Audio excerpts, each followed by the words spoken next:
Hello guys, இன்னைக்கு நம்ம சேனல்ல என்ன ரெசிபி பார்க்க போறோம்னா ஒரு சூப்பரான கூட்டு ரெசிபி தான் பார்க்க போறோம். இது வரைக்கும் நிறைய கூட்டு ரெசிபிஸ் நான் அப்லோட் பண்ணியிருப்பேன் கேரளா ஸ்டைலில். ஆனால் எல்லாமே கொஞ்சம் செமி லிக்விடாக இருக்கும். கொஞ்சம் ட்ரையான வறுவல் மாதிரி ஒரு கூட்டு வேணும்னு நினச்சிங்கன்னா இந்த ரெசிபியை ட்ரை பண்ணி பாருங்க. இது வரைக்கும் நீங்கள் சேனைக்கிழங்குல வாழைக்காயில் இந்த மாதிரி ஒரு ட்ரையான கூட்டு ரெசிபி செஞ்சதுன்னா கண்டிப்பாக ட்ரை பண்ணி பாருங்க. டேஸ்ட் சூப்பராக இருக்கும். இதுக்கு ஃபர்ஸ்ட் அரை கப் அளவுக்கு கருப்பு சுண்டலை நல்லா ஊற வச்சு எடுத்துக்கோங்க. நான் ஒரு நாள் நைட் ஃபுல்லாக ஊற வச்சு எடுத்திருக்கேன். இது 2 தடவை தண்ணியில் நல்லா அலசிட்டு ஒரு குக்கரில் மாற்றிட்டு அரை டீஸ்பூன் உப்பு 2 கப் அளவுக்கு தண்ணி ஆட் பண்ணிவிட்டு 3 விசிலுக்கு நல்லா வேக வச்சு எடுத்துக்கோங்க. வேக வச்சு எடுத்து தனியாக வச்சுக்கலாம்.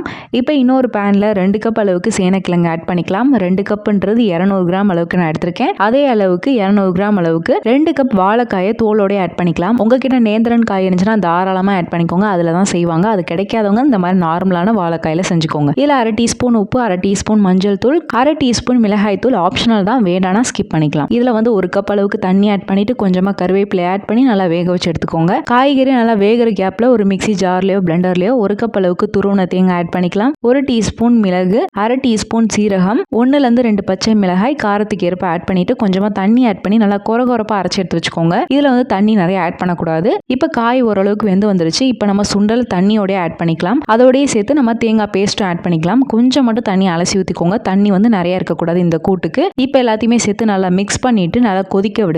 நல்லா தளத்தளன்னு கொதிச்சு வந்த பின்னாடி 1 டீஸ்பூன் வெல்லம் ஆட் பண்ணிட்டு நல்லா மிக்ஸ் பண்ணிக்கலாம். வெல்லம் எதுக்குன்னா நம்ம டேஸ்ட் பேலன்ஸ் பண்றதுக்காக ஆட் பண்றோம். வேண்டானா ஸ்கிப் பண்ணிக்கலாம். உப்பு வேணும்னா செக் பண்ணிட்டு ஆட் பண்ணிட்டு நல்லா மிக்ஸ் பண்ணி மூடி போட்டு வச்சிருங்க. இது நல்லா ட்ரையா குக் ஆகி வரணும். இந்த கூட்டு ட்ரையா தான் இருக்கணும். ஸோ நல்லா சுண்டி வரட்டும். அந்த அளவுக்கு நல்லா குக் பண்ணி எடுத்துக்கோங்க. இப்போ இந்த கூட்டு நல்லா ட்ரையா திக்கா வந்த பின்னாடி ஸ்டவ் ஆஃப் பண்ணிட்டு இறக்கிடலாம். இப்போ இன்னொரு பேன்ல தாளிப்புக்கு 2 டேபிள் ஸ்பூன் தேங்காய் எண்ணெய், 1 டீஸ்பூன் கடுகு, 2-4 வரமிளகாய், கொஞ்சமாக கருவேப்பிலையை ஆட் பண்ணி 1 கப் அளவுக்கு துருவன தேங்காய் ஆட் பண்ணி நல்லா ப்ரௌன் கலரில் வர வரைக்கும் ரோஸ்ட் பண்ணி எடுத்துக்கோங்க. இதில் 1/4 டீஸ்பூன் அளவுக்கு மிளகுத்தூள் ஆட் பண்ணி நல்லா மிக்ஸ் பண்ணி விட்டுக்கோங்க. தாளிப்புக்கு தேங்காய் எண்ணெய் தான் யூஸ் பண்ணணும். அப்போனா தான் நல்லாயிருக்கும். தேங்காய் கொஞ்சம் அதிகமாக தான் ஆட் பண்ணணும். ஸோ நான் 1 கப் அளவுக்கு ஆட் பண்ணியிருக்கேன், 100 கிராம் அளவுக்கு. இப்போ எல்லாத்தையுமே சேர்த்து நல்லா தாளித்து அந்த கூட்டில் ஆட் பண்ணிட்டீங்கன்னா சூப்பராக ரெடி ஆயிரும். இது நல்லா ஒரு 10 நிமிஷம் மூடி போட்டு நல்லா மிக்ஸ் பண்ணி விட்டுக்கோங்க. இந்த கூட்டுக்கறியுமே பார்த்தீங்கன்னா செஞ்ச உடனே டேஸ்ட் அந்த அளவுக்கு இருக்காது. இதை நீங்கள் செஞ்சு ஒரு 5 மணி நேரம் 6 மணி நேரம் கழிச்சு சாப்பிட்டு பாருங்க. அவ்வளோ டேஸ்ட்டாக இருக்கும். இது நான் காலையில் செய்கிறேன்னா நீங்கள் மத்தியானமோ இல்லை சாயங்காலமோ சாப்பிட்டு பார்த்தா அவ்வளோ டேஸ்ட்டாக இருக்கும். ஏன்னா இதில் தேங்காய்